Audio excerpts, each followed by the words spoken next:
Assalamualaikum warahmatullahi wabarakatuh. Selamat pagi, Waalaikumsalam. selamat siang, selamat malam teman-teman semua penonton podcast 90 ITB. Kami kembali hadir untuk menyuguhkan kisah-kisah atau cerita-cerita menarik, bincang-bincang dari tokoh-tokoh yang istimewa dan penuh inspirasi. Untuk podcast kali ini, kami mengundang Bang Ridwan Jamaluddin. Beliau adalah Ketua Umum Ikatan Alumni ITB yang sudah tidak asing lagi untuk kita semua.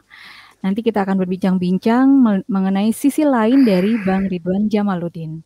Baik, kalau gitu kita panggil saja. Selamat sore Bang Ridwan. Sore. Ya, perkenalkan saya Fitri Bang dari 90 ITB. Ini kita ketemu lagi untuk bincang-bincang ya Bang ya. Siap. Apa kabar Bang Ridwan, sehat? Alhamdulillah sehat. Hari ini Ya. panas, tadi olahraga tapi sekarang sudah mendung mau hujan. Iya betul. Gimana Bang? Ini kita ngobrol-ngobrol. Saya ingin tahu banget nih, Bang Ridwan ini selama kuliah dulu ya Bang. Mungkin kita flashback dulu nih sebelum saya tanya-tanya tentang kehidupan sekarang. Flashback dulu waktu kuliah itu Bang Ridwan tuh gimana sih orangnya? Kira-kira senangnya apa? Suka nongkrong atau suka bolos atau gimana gitu Bang? Silakan Bang. Terima kasih Fitri, teman-teman 90. Hebat juga ya bikin acara begini, boleh juga, ini menarik. Saya waktu kuliah, saya masuk 82. 82 itu ketika Galunggung meletus. Jadi ketika itu, ya, ketika Gunung Galunggung meletus. Iya, Waktu kita mau tesnya, waktu kita mau tes masuk aja itu debunya minta ampun tuh kita kalau gabut. Kemudian ketika itu kami masuk TPB itu sudah jurusan, jadi kan sudah penjurusan. Sebelumnya masuk TPB belum penjurusan. Nah sekarang kami masuk sudah penjurusan. Dulu TPB juga namanya ya Bang ya? TPB. Saya T06. Geologi bergabung dengan tambang. Geologinya dibagi dua, ada gabung tambang, ada gabung minyak. Nah saya berapa orang ya? Geologinya 82 tuh 60-an sekian gitu. Ceweknya cuma satu. Cewek cuma satu, jadi kita perkumpulan kaum laki-laki lah gitu ya. Nah, waktu TPB seru tuh ya. Saya nggak tahu ya, mungkin seru juga ketika kita SMA kan semuanya serba ya, dari SD sampai SMA lah kan semua serba diatur, jadwal segala macam. Kita masuk ITB terasa lebih banyak kebebasan dalam hal belajar dan dalam hal mengaktualisasikan diri gitu. Sehingga selain belajar, saya menikmati juga tuh suasana jadi mahasiswa yang kesannya lebih ekspresif, apalagi anak ITB gitu. Mungkin terkait juga dengan, saya kan SD SMP di Bangka, saya masuk SMA di Bandung tahun 79. Itu ketika di ITB rame-ramenya demonstrasi itu. Jadi kampus ITB itu yang saya kebetulan tinggal di tempat yang banyak mahasiswa ITB-nya kos gitu. Sehingga di daerah mana tuh Bang? Dia tuh Bagus Ismail.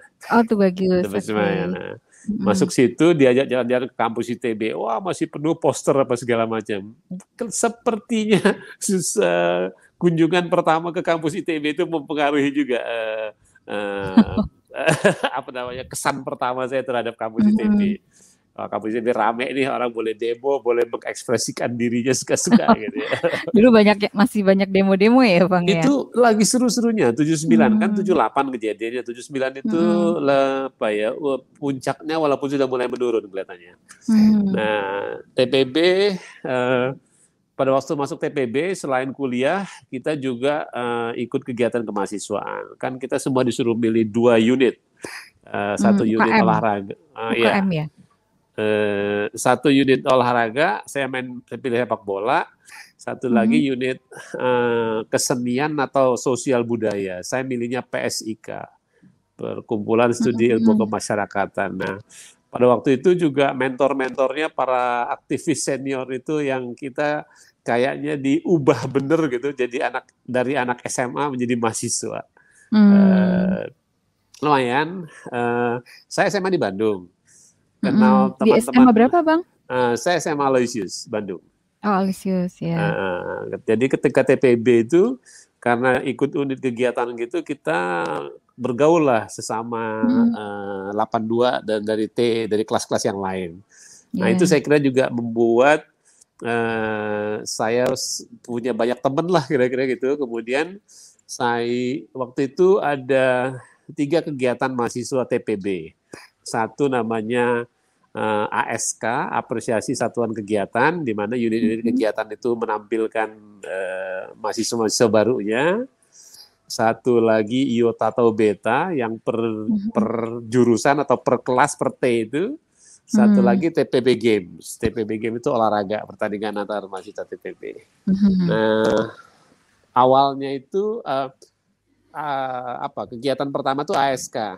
Nah, kebetulan saya jadi ketua. Nah, ketika itu juga akhirnya makin banyak aja teman-teman, selain teman-teman geologi juga saya banyak bermain dengan teman-teman 82 yang lain. Itu mungkin ya kalau kemahasiswaan. Kalau kuliah TPB biasa-biasa aja. TPB itu kayak SMA kelas 4 gitu kan. Pelajarannya masih pelajaran SMA. Masih. Pelajaran yang beda itu konteks, konsep teknologi. Saya nggak tahu apakah setelah itu masih ada. Ada Bang. Ada ya. Nah, juga masih ada konteks. Ya, itu menarik tuh saya kuliah itu. Jadi kalau yang lain-lain biasa lah kuliah dasar kita itu sama ada sedikit pengenalan geologi lah kalau kalian masuk geologi. Tapi saya sekolahnya biasa aja, nggak pinter, nggak bodoh, nggak rajin, nggak males. Jadi saya biasa aja gitu. Cuman ketika pelajaran konsep teknologi itu saya agak serius menyimaknya. Tapi kalau ini menarik nih, kita kira-kira inilah sesuatu yang baru yang kita nggak dapat ketika SMA gitu. Iya, begitu. Kemudian apa lagi? Kalau tempat nongkrong, Bang, biasanya kalau cowok-cowok kan suka nongkrong gitu ya. Nah, itu biasanya di mana tuh zaman dulu? Saya di student center mainnya. Kalau anak-anak TPB, ya kita mainlah student center gitu ya. Barat, timur, kadang-kadang juga berkeliaran ke belakang sana ke arah Taman Sari, Dayang Sumbi dari belakang sana. Kemudian karena saya SMA di Bandung, tahu Bandung lah sedikit-sedikit sana kemari gitu. TPB saya kenalnya teman-teman yang tinggalnya di kebun bibit. Jadi kita banyak mainnya sekitar kebun bibit. Kemudian mana lagi? Ya rata-rata di kebun bibit lah kita mainnya. Kalau saya tinggalnya agak jauh. Saya tinggalnya di Gesan dulu, di dekat Sultan Agung, dekat SMA saya.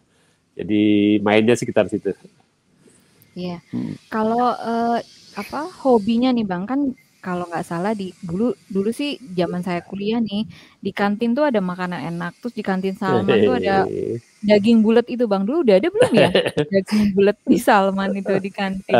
Belum kayaknya, belum. Oh, belum ada populer. ya? Belum ada. Belum ya? Iya. Kalau kantin, kita ya di kantin student center itu, kadang-kadang ke kantin Salman, ada juga kantin-kantin jurusan kan ya, beberapa punya kantin sendiri. Betul. Nah, kalau mau makan lebih murah, kita ke kantin Salman. Kalau mau makan, ketemu teman-teman rame-rame, kita di kantin student center. Kantin itu tempat kita makan, ngobrol, dan kadang-kadang jahil juga. Kalau ngantri kan ambil nasinya dulu, baru lauknya di atasnya gitu. Kadang-kadang kalau lagi bandel kita ambil terbaliknya, ambil lauknya dulu dan nasinya di atasnya, sisain sedikit aja. Jadi lauknya nggak kelihatan ya? Lauknya nggak kelihatan.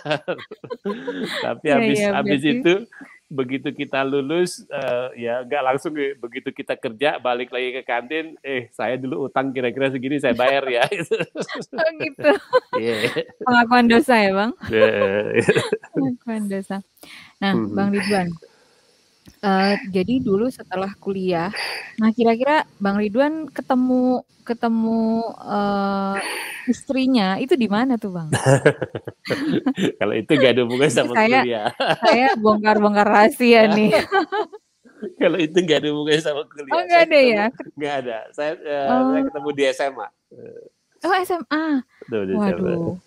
Ketemu di SMA, tapi kuliahnya beda gitu ya? Kuliahnya beda. Kuliahnya beda. Wah, jadi lumayan juga lama pacarannya nih ya, Bang? 9 tahun. Wah, hebat, keren. Jadi berarti menikahnya setelah lulus ya? Setelah lulus, terus langsung kerja atau gimana Bang? Langsung kerja. Kalau kerja menarik juga tuh. Ketika saya lulus, industri minyak lagi booming. Teman-teman semua industri minyak, rata-rata masuk Pertamina lah atau perusahaan minyak gitu ya. Tahun Saya berapa itu kan Bang kira-kira? 89 awal. Saya Oke. sekolahnya lama saya sekolahnya lama. Saya TPB-nya juga lulusnya juga 2 tahun gitu, nggak langsung lulus karena apa ya gara-gara lupa saya. Pokoknya antara kalau ditanya mau ujian apa mau main, saya pilihnya main gitu. Jadi kadang-kadang Main. suka ujian. Iya, iya. Biasanya karena kalau lulus lama itu biasanya kayak karena merek-merek gitu ya, Bang ya? Sebetulnya gini, saya waktu lulusnya lama itu sebetulnya saya berpeluang lulus 1 tahun lebih cepat. Tapi kan di waktu itu aturannya nilai kita A sampai F gitu ya, A sampai F. Kalau F itu nggak lulus, kalau D masih dianggap lulus, kalau E itu antara lulus nggak lulus gitu. Boleh boleh mengulang tapi nggak dinyatakan tidak lulus. Tapi nilai kita pun angkanya paling tinggi 5 gitu ya. A-nya tuh 5.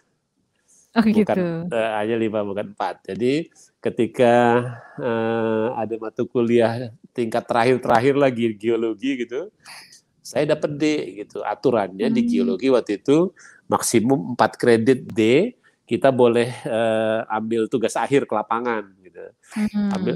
Ambillah saya tugas akhir ke lapangan. Kalau ke lapangan kan nggak kuliah gitu ya. Saya ke lapangannya di Kalimantan. Minta izin sama dosennya, Prof. Sartono, dosen paling senior di geologi. Pak, saya dapat D, tapi saya mau izin ke lapangan, boleh nggak? Saya D kan D itu belum boleh lulus, nggak boleh ada D, intinya D-nya harus diperbaiki lah gitu. Boleh nggak saya nanti ambil lagi, tapi nggak ikut kuliah langsung ujian?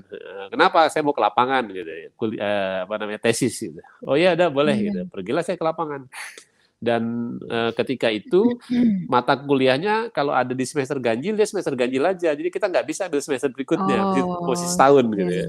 Iya, betul. Nah, ini saya ke lapangan, selesai ngumpulin data lapangan buat tesis saya, datanglah saya buat ujian gitu, mata kuliah stratigrafi Indonesia itu. Habis gitu nggak lulus nilai saya, malah jadi F nilai saya. Loh Pak, kok saya jadi F? Dia bilang, oh kamu nggak pernah kuliah loh Pak, kan saya udah minta izin, saya bilang saya mau ke Iya, ke lapangan. lapangan. Dia bilang, oh enggak ada, saya nggak ingat. Aduh mati gua, saya bilang Pak. Jadi karena dia, padahal saya tuh ketua kelas loh waktu ngambil kuliah itu dia. Oh. Ya, tapi udah deh, namanya juga dosen senior gitu. Terus saya minta bantuan ketua, istilahnya waktu itu ketua jurusan ya, ketua jurusan tuh Kaprodi lah zaman sekarang gitu. Nah, Kaprodi kan pasti lebih junior lah dari Pak Sartono itu. Mohon ini diperkenankan gini sama Pak Sartono pakai ballpoint merah. Tidak bisa, ambil tahun depan. Ya udahlah, saya bilang tahun depan. Oh gitu. Jadi, Terpaksalah mengulang tahun depan. nah ketika itu akhirnya memang tadi itu sambil nunggu kan kuliah udah nggak ada, tinggal nunggu sidang aja. Akhirnya ya kerja atau kesana kemari. Nah itu juga pengalaman sendiri, gitu deh. Iya. Kalau buat Bang Ridwan nih, arti teman itu apa sih Bang? Teman itu, saya nggak tahu. Saya orang yang selalu hidup dengan berteman gitu ya. Buat saya nggak bisa tuh hidup tanpa teman gitu. Sehingga teman itu buat saya sesuatu yang sangat penting. Sehingga ketika di 82 waktu itu kan kita mulai reunian gitu, kita entah dari mana asal usulnya kita akhirnya suka dengan slogan sekali kawan tetap kawan gitu. Jadi artinya kita menikmati perkawanan. Buat saya teman adalah sesuatu yang mengisi hidup saya lah kira-kira gitu. Oh iya. Nah Bang Ridwan, tadi udah cerita tentang kuliah. Nah sekarang boleh cerita tentang keluarga nggak Bang? Boleh. Putra putrinya berapa Bang Ridwan? Saya punya 2 anak laki-laki dua-duanya. Laki-laki Boleh cerita dua-duanya. sedikit? Iya, mereka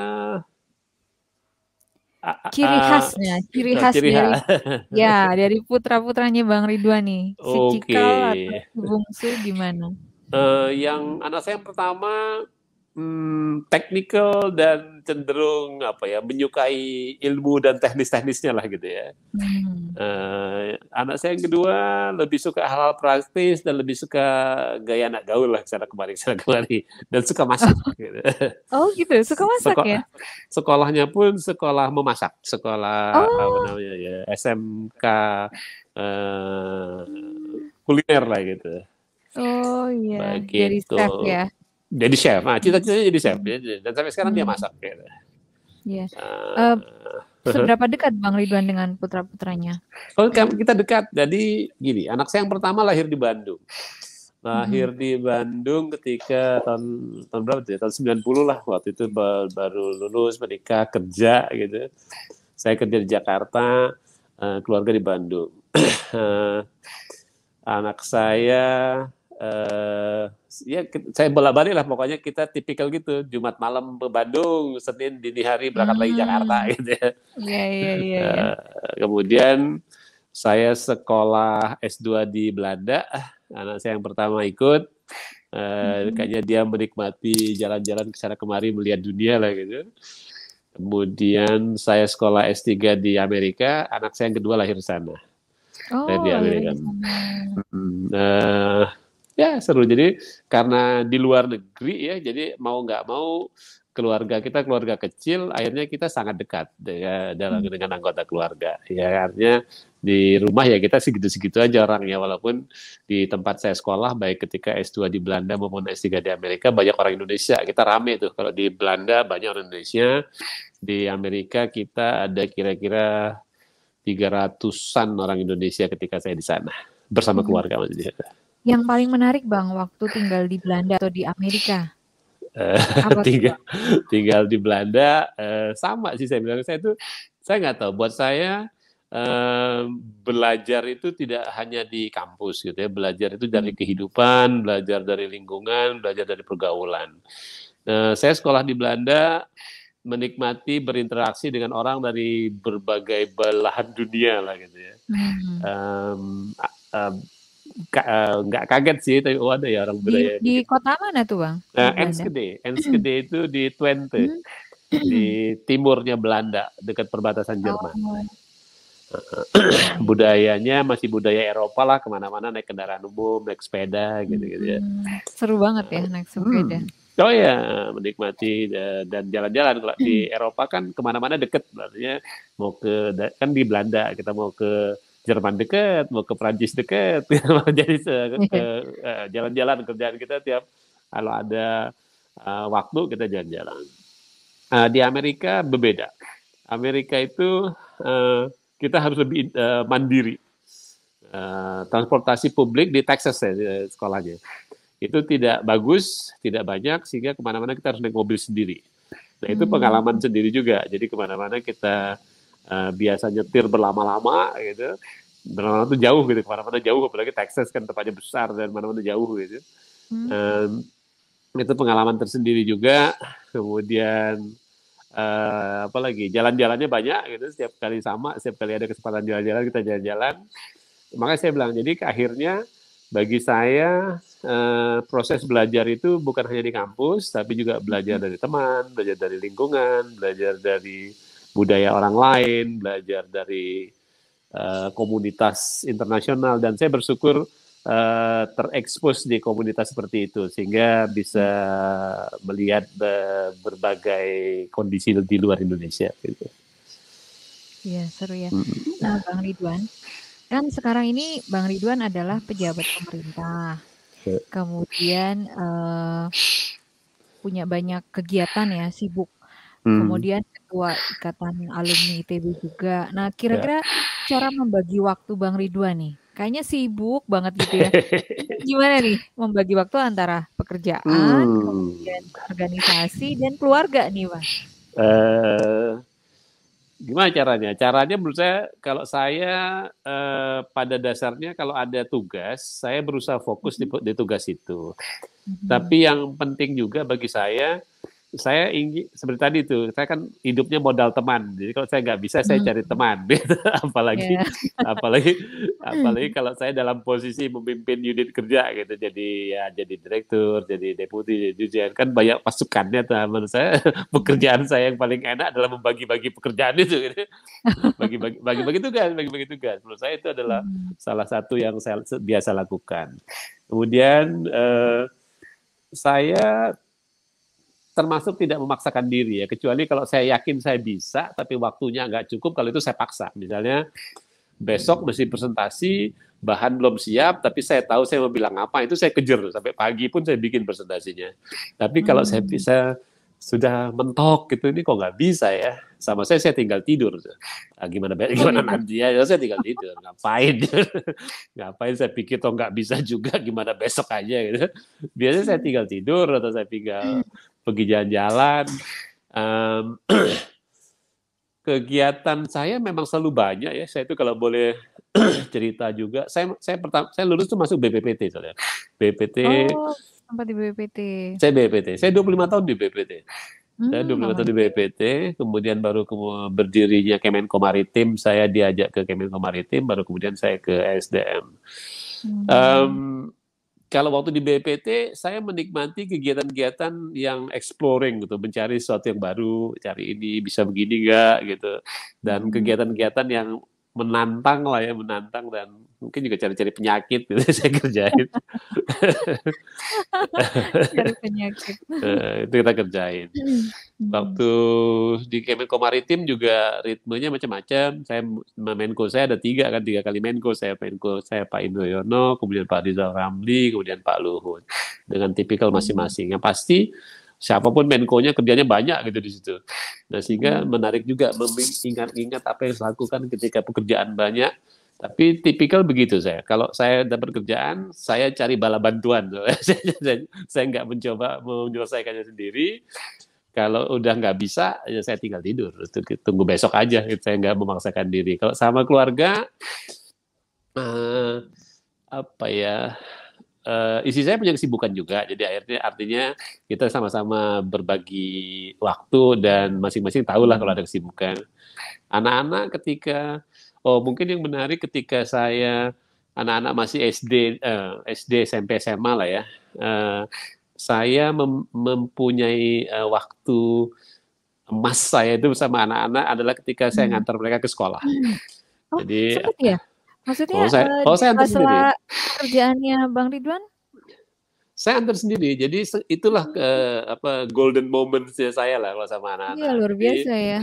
Berangkat kita katakanlah jam 6 lah rata-rata gitu, jam 6, setengah jam kemudian sampai di satu sekolah, anak saya drop situ, pindah lagi sekolah berikutnya, setengah jam kemudian itu selesai kantor.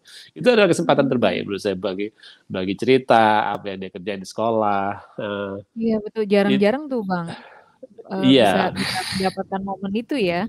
Iya, itu yang menurut saya penting ya, momen itulah. Karena kan kalau pulang malam saya udah capek, mereka juga udah banyak tugasnya atau udah tidur, pagi-pagi itulah. Nah, apalagi anak saya yang pertama sekolahnya di Lab School Rawamangun. Lab School Rawamangun pada waktu itu yang saya jaga adalah narkoba.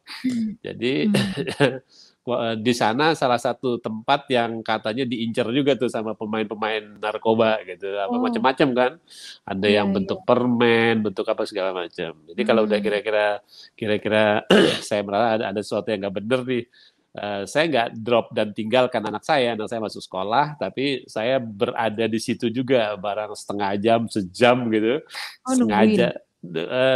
Anak saya udah masuk sekolah. Saya cuma pengen tahu ada yang mana sih ini bandar narkobanya di sini, dicariin aja gitu. Rasanya harus gitu tuh jaganya di Jakarta ya, karena kalau enggak kita bisa kecolongan itu. Saya nggak pernah ketemu langsung sih, tapi paling enggak ketika saya drop anak saya tidak tinggalkan, saya parkir mobil, saya tungguin, nongkrong aja gitu di sekolahan sambil lihat-lihat. Sambil lihat yang mana sih yang kira-kira bandar narkoba, tapi ya lumayan lah, alhamdulillah nggak ada apa-apa gitu ya. Paling nggak upaya seperti itu menurut saya menjadi penting kalau Jakarta. Iya, benar-benar. Itu yang membuat Bang Ridwan juga jadi dekat sama anak-anak ya, Bang ya? Oh ya, saya dekat sama anak dekat. Sampai sekarang Hmm, kita masih sangat dekat. iya. Bang Ridwan, ini kan kalau saya lihat, dengar tadi perjalanan hidupnya Bang Ridwan tuh, luar biasa ya, penuh dinamika, kemudian kayaknya seru banget lah. Nah, dalam kehidupan yang Bang Ridwan jalanin ini, ada nggak sih masa-masa di mana Bang Ridwan mengalami, apa ya, mungkin, terpuruk gitu ya, berada di titik terendah gitu. Kira-kira pernah nggak sih ngalamin kayak gitu, Bang? Boleh boleh Kalau saya saya tahu nih. mikirnya, karena saya mikirnya agak lama, kayaknya nggak pernah deh, Nggak nggak pernah ya? pernah, nggak pernah sampai Jadi terpuruk. Karena semua lurus-lurus aja ya, Bang, ya? enggak juga sih, tantangan banyak banget, tantangan banyak banget. Mmm, Eh, saya kan bukan orang penurut-penurut amat ya. mhm. Jadi pegawai negeri juga bukan hal yang gampang buat saya gitu kan. Pegawai negeri kan gitulah Banyak gitu, harus aturannya gitu ya, ya harus harus aturannya. begini, begitu ya. Sampai sekarang saya udah pegawai negeri berapa tahun ya? 32 tahun saya pegawai negeri. Mmm, Tetap aja banyak hal saya nggak sepakat gitu. mhm, Misalnya soal absen gitu, saya nggak sepakat soal mhm absen. mhm. Ngapain sih absen? Kayak anak kecil aja di absen gitu. Tapi kan ini ukuran gitu, saya makan tuh ukuran, gue nggak absen terserah gitu, pokoknya gitulah gitu ya. Nah, oh ya, Iya iya. karena banyak hal menurut saya eh, tidak mendewasakan lah gitu. Kenapa sih absen Mhm, gitu? Atau ketika saya kerja di BPT gitu kan, saya agak aneh juga, saya bilang, ngapain sih kerja di BPT harus masuk 7:30 pulang 7:30 gitu. Kan kita mhm. bisa mikir di mana aja gitu. Iya, bisa kerja di Oh, mana aja, apalagi bisa zaman sekarang ya, kemana-mana. Bang. Nah, Iya, betul. itu terbukti sekarang. Itu yang saya mau bilang. Jadi saya sempat jadi biasalah karir ya lumayan lah gitu, Mhm nggak jelek-jelek amat. Ketika saya mengusulkan misalnya, waktu itu macet banget Jakarta. Praktis mhm saya sejam pergi, sejam pergi, 1,5 jam pulang lah gitu di jalan ya. mhm Itu mhm untuk di rumah saya kira-kira 20 kilo lah dari kantor. Teman-teman yang tinggal di Bogor, di mana-mana, itu azan subuh aja kadang-kadang nggak sempet sholat gitu, karena harus berangkat mmm, gitu. iya, Saya bilang, kalau kita mhm, hanya mengejar absen, dia absen sih, tapi sampai kantor dia tidur gitu. capek, iya, Bapak mau dia datang tepat waktu terus tidur atau mau biarkan dia terlambat tapi dia produktif gitu. Nah, akhirnya saya mhm, bilang, boleh nggak kita flexi time? Gimana flexi time? Uh, Pokoknya harus ada di kantor antara jam 9 sampai jam 3 gitu. Sisanya mmm, terserah, yang penting seminggu 40 jam gitu. Oh, dimarahin saya dulu gitu. Nggak bisa. Ini ada aturannya, kita harus bekerja. Saya bilang dasar aturan-aturan melulu, nggak dipikir. Kemudian, pokoknya saya gitu-gitu saya nggak sering. Sampai sekarang saya nggak cocok gitu ya. iya iya. Kemudian saya sempat bilang, boleh nggak di Jakarta ini kita 4 minggu aja sehari kerjanya. Tapi tetap 40 jam gitu. Karena hari Mmm, kelima itu fakultatif lah kalau ada urusan harus ngantor. Karena maksudnya betul-betul buat Jumat gitu saya, ya? Jadi Senin sampai Kamis gitu ya, Bang? iya, Senin sampai Kamis, Mmm, katakanlah kita mulai jam 7 sampai jam 7 gitu misalnya, sampai mhm malam gitu. mhm Tapi hari kelima kita, kalau ada urusan aja kita ke kantor, kalau nggak usah gitu. Karena buat mhm saya, logika lebih penting daripada aturan lah. Aturan mhm, itu kan dibuat dalam rangka menyamaratakan gitu, yang tidak selalu bisa iya, kita prediksi. Oh, mhm, dimarahin juga, nggak bisa, harus 5 hari. Ya, gimana sih, kan kita ini BPPT gitu, bukan rumah sakit, bukan satpam gitu. Karena mhm. beberapa teman saya itu, dia hanya bisa kerja jam 12 malam ke atas, sambil Oh, ngerokok-ngerokok gitu. iya, baru keluar Dan inspirasinya gitu ya? dan dia pinter banget, gitu. Dan dia pinter banget. Mmm, Dia pinter banget. mhm, Kira-kira nih saya suka apa mencontohkan, kalau saya butuh 1 jam menyelesaikan masalah, mungkin dia 10-15 menit ya banyak. Tapi kenapa mmm, harus dia datang 7:30 juga? Itu biarin aja, dia butuh 10 menit, kok saya butuh 1 jam kan gitu.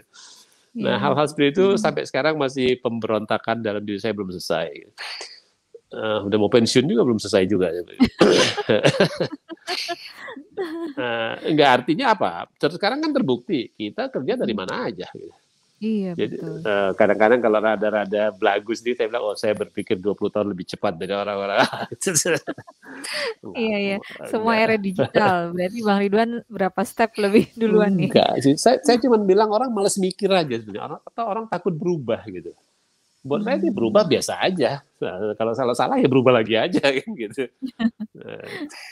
Cuman ya itu dinamika saya kerja di jadi pegawai negeri. Tapi sekarang juga nggak mudah. Saya di SDM kan apalagi di Minerba gitu.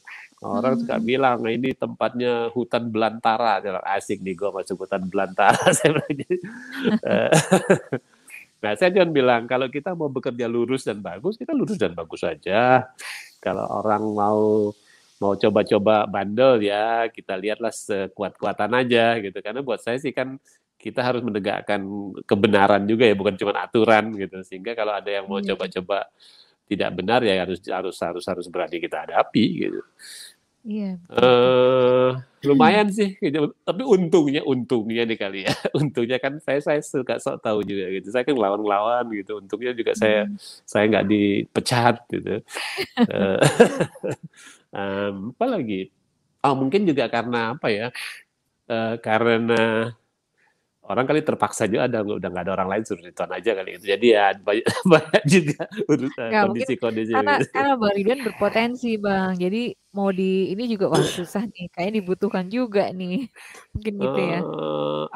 Ada juga, tapi nggak banyak kali. Lebih banyak kondisi orang lain nggak mau kerjain, saya mau kerjain gitu. Misalnya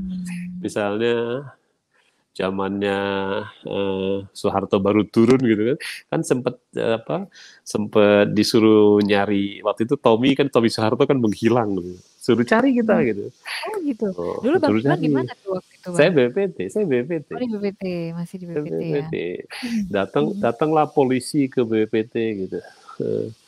Bagaimana ada teknologi apa yang bisa digunakan gitu. Sampai BPT kan orang takut juga Allah kita menghadapi orang ini gitu. Semua orang menghindar gelas.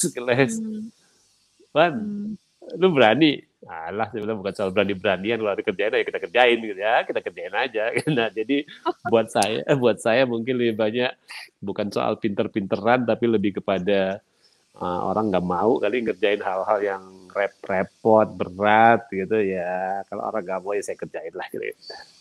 Berarti Bang Ridwan tipikal yang suka menyukai tantangan ya Bang kayaknya ya?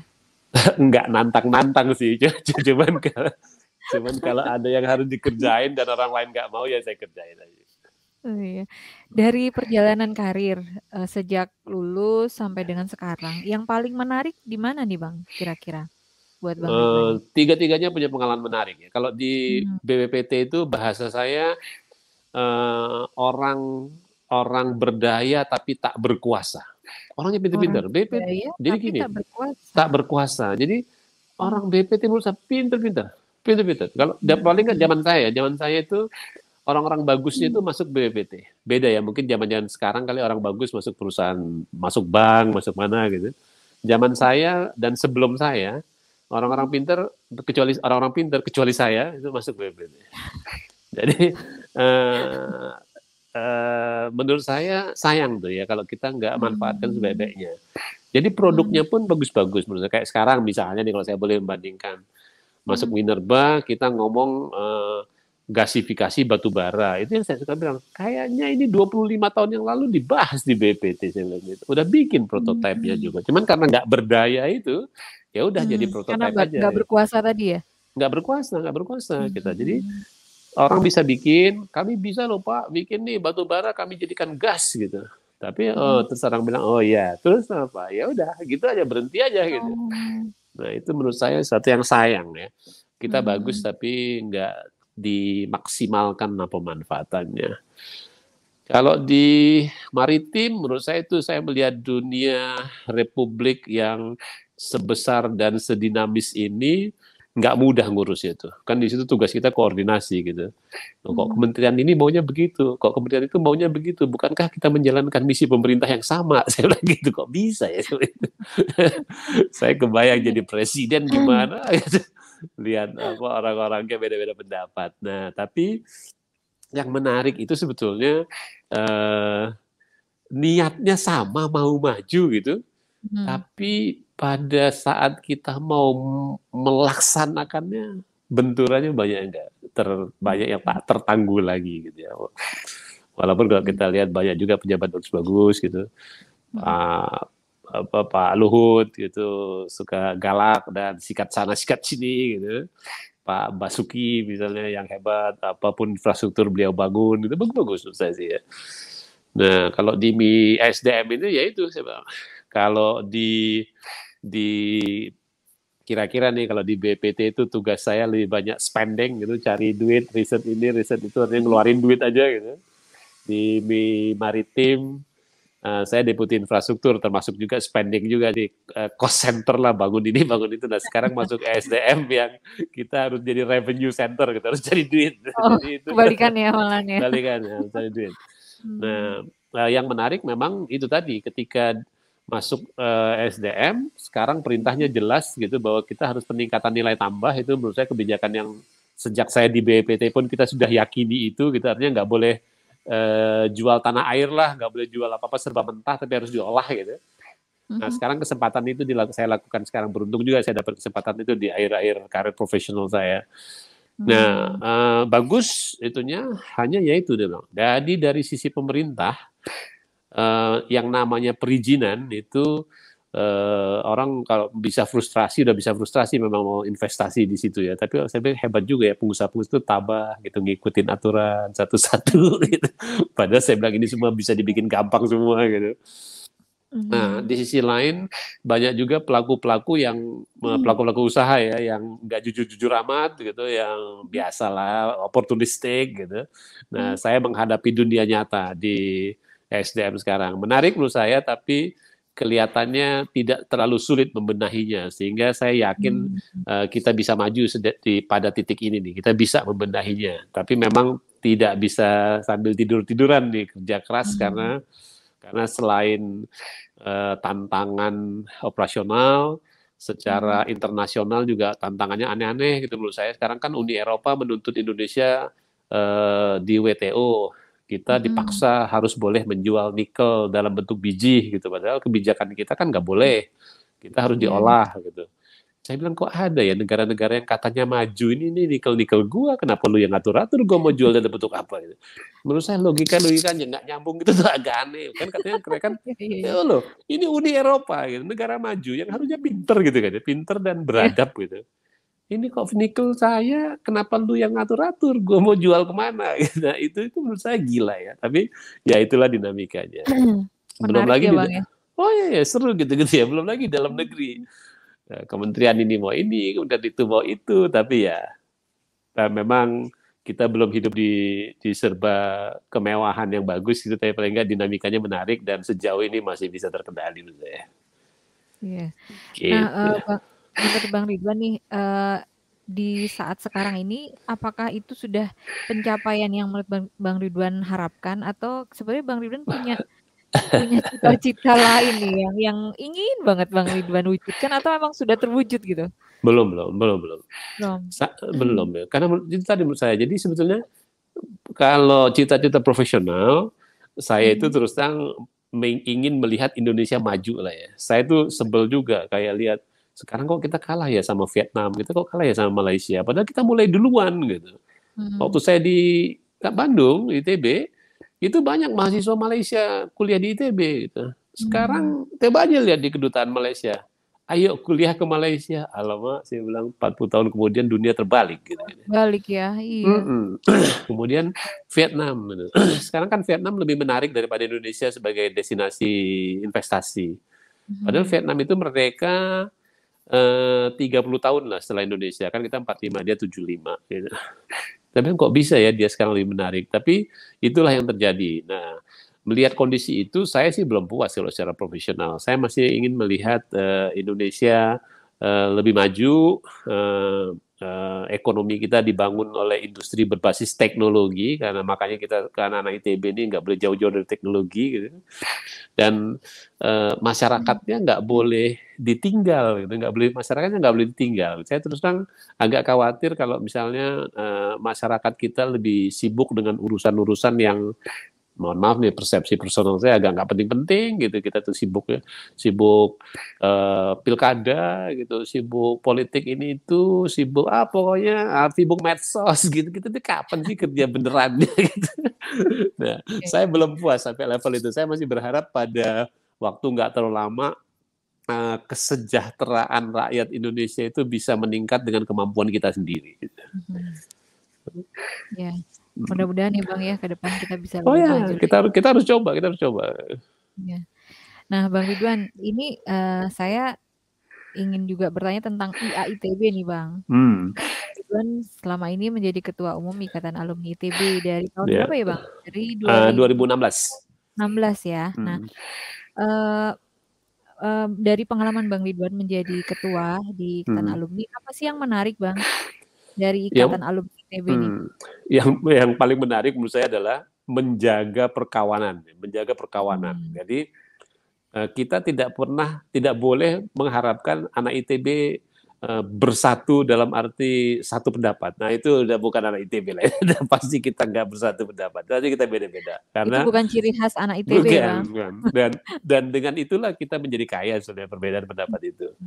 Yang kedua, saya sangat menghargai teman-teman yang tetap menganggap ITB ini hebat gitu ya. Karena itu kayak apa ya? Kayak kita mencambuk diri sendiri gitu. Karena hebat lu cuman gitu aja gitu. Jadi buat saya bagus tuh kita bertahan aja untuk merasa bahwa kita paling hebat sedunia. Biarin aja gitu.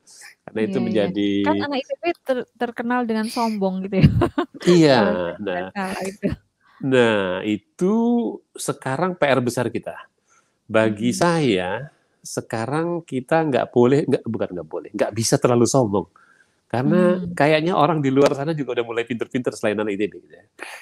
Iya, betul, Jadi betul. saya ingin anak-anak ITB ya teman-teman 90-an dan selanjutnya itu lebih tampil lah, lebih kelihatan kekuatan karakternya ya, bukan hanya pinter loh. Kalau pinter bisa banyak, tapi kekuatan karakter yang menurut saya beda di ITB.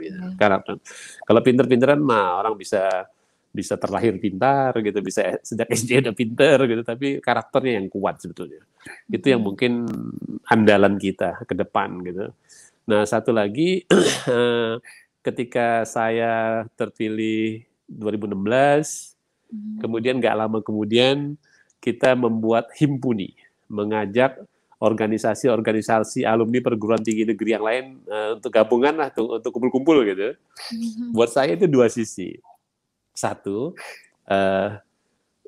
tapi ini jangan diceritain sama yang lain ya. Kira-kira kita kalau bukan anak ITB siapa lagi sih yang bakalan ngajak-ngajak gitu, pasti kita lah yang ngajak-ngajak gitu, kita ajakin gitu.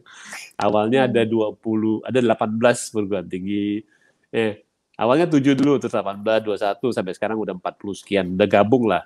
Nah, sisi lain itu yang saya bilang, sisi lain kita harus mengakui bahwa di luar sana mereka juga pintar, mereka juga bagus gitu.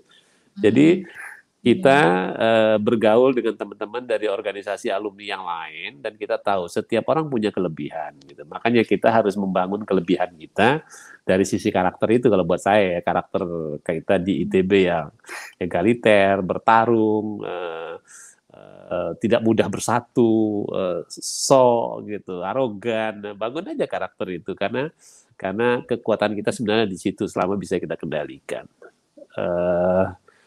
Yang lain sih, saya selama jadi ketua ikatan alumni seperti tadi malam juga ada musik segala macam. Saya bilang ya ekstravaganza. ekstravaganza. Oh gitu. Menurut saya memang akhirnya kita ini adalah kumpulan orang-orang hebat yang tidak bisa dipersatukan, nggak bisa gitu. Tapi tetap masih bisa dikelola di tengah perbedaan itu. Atau kalau orang slogan yang klasik Bhinneka Tunggal Ika itu kali tercermin benar tuh kita ya. Jadi kekuatan kita jangan pernah dipaksa-paksa untuk dipaksa jadi ketemu jadi satu, nggak bisa. Biarin aja dia berbeda-beda. Biarin dia berbeda karena dari perbedaan itu nanti keluar hal-hal yang lebih bagus.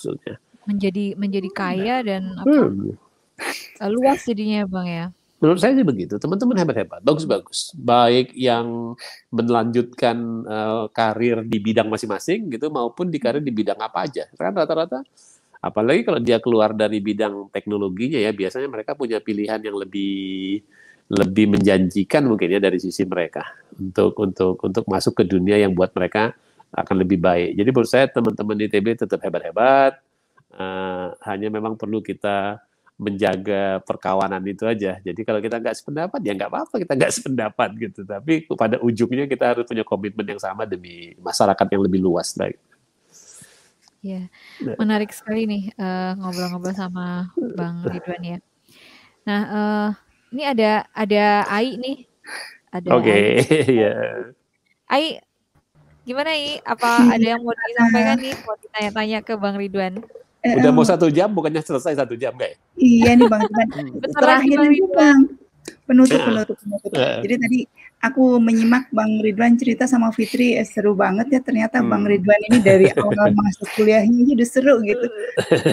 Sedikit aja Ce Fitri, itu kita minta saran nih Bang Ridwan atau apa ya ke kita nih angkatan 90 Bang, kira-kira apa nih atau apa ya, petuah-petuah mungkin buat kami angkatan 90 nih. Kita kemarin tahun lalu baru reuni ke 30 tahun. 30 ya. Sebenarnya kita udah cukup tua juga ya, Fit ya 30 tahun gitu. Iya, betul. Berarti teman-teman rata-rata di 50-an awal lah ya, atau 40-an akhir gitu ya. 40-an akhir. Jadi ulang tahun kepala 4 terakhir tahun ini. Oke. Kalau saya gini, kalau saya mungkin bukan saran lah ya. Ini menceritakan pilihan saja mungkin teman-teman kalau sepakat. Yang pertama saya bilang, kita harus pegang komitmen untuk gini, atau kira-kira saya mau bilang, kalau kita sekolahnya di ITB, supaya maksimal pengabdian kita, yang modal yang kita tanam itu kita pakai gitu, tanpa bermaksud mengatakan orang nggak boleh karir di bidang lain ya gitu. Coba istiqomah lah gitu di bidangnya gitu kira-kira. Yang kedua, saya percaya negara sebesar dan seluas Indonesia ini kalau mau maju, ekonominya harus industri berbasis teknologi. Harus begitu menurut saya, supaya kita kuat fondasinya. Nah, saya terus agak khawatir kalau orang-orang kemudian mencoba mengalihkan ke pilihan-pilihan yang sepertinya cepat dan tapi nggak kuat fondasinya gitu.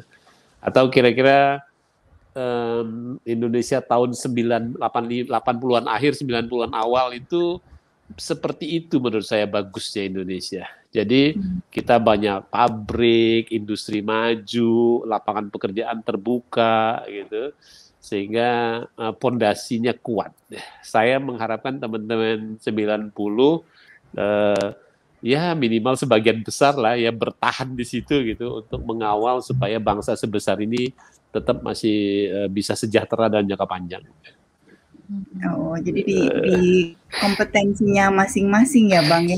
Iya, menurut saya iya. Bahwa kita berkembang sih nggak apa-apa, silakan aja gitu. Misalnya ada insinyur elektro, terus buka pabrik atau buka mall gitu, nggak apa-apa juga sih. Tapi yang penting yang kita jaga itu jangan sampai yang intinya kita tinggalkan semua. Sayang sih menurut saya soalnya itu. Iya, Bang. Kuliah di ITB-nya kan udah susah ya, Ce Fitri ya. Kuliahnya udah susah, lulus-lulus. Iya. Termasuk diterapkan. Di ITB itu masuknya susah, di dalamnya susah, keluarnya juga susah ya. Jangan sampai hidup susah juga kita kan. Iya, betul. Iya, Ce Fitri, kayaknya kita udah cukup lama ya ngobrol-ngobrolnya sama Bang Ridwan. Terima kasih banyak loh Bang Ridwan sudah meluangkan waktu untuk ngobrol-ngobrol di podcast 90 ITB ini. Jangan kapok ya Bang, nanti kalau suatu saat kita undang lagi. Enggak, bagus. Saya menghargai lah teman-teman konsisten bikin acara begini dan mendiskusikan sesuatu yang positif, konstruktif, bagus. Saya menghargai ini upaya ini. Iya, terima kasih Bang. Terima kasih. Tujuannya untuk memberi inspirasi kepada teman-teman nih Bang, teman-teman 90 maupun siapapun yang menonton podcast 90 ITB ini. Gitu kira-kira Bang Ridwan. Ya, semoga sukses. Ya, terima kasih banyak ya Bang Ridwan. Terima kasih. Ya, saya pamit ya. Ya, monggo Bang Ridwan. Ya, sore. Terima kasih. Di Adi katanya mau masuk, masih direkod. Nah, Teman-teman gimana? Seru banget ya kita bincang-bincang dengan Bang Ridwan Djamaluddin. Kita sudah mendengarkan sisi lain dari Bang Ridwan Djamaluddin. Terima kasih atas perhatian teman-teman semua. Sampai jumpa di podcast 90 ITB selanjutnya yang tetap akan menghadirkan tamu-tamu istimewa yang tentunya penuh inspirasi. Terima kasih. Wassalamualaikum warahmatullahi wabarakatuh.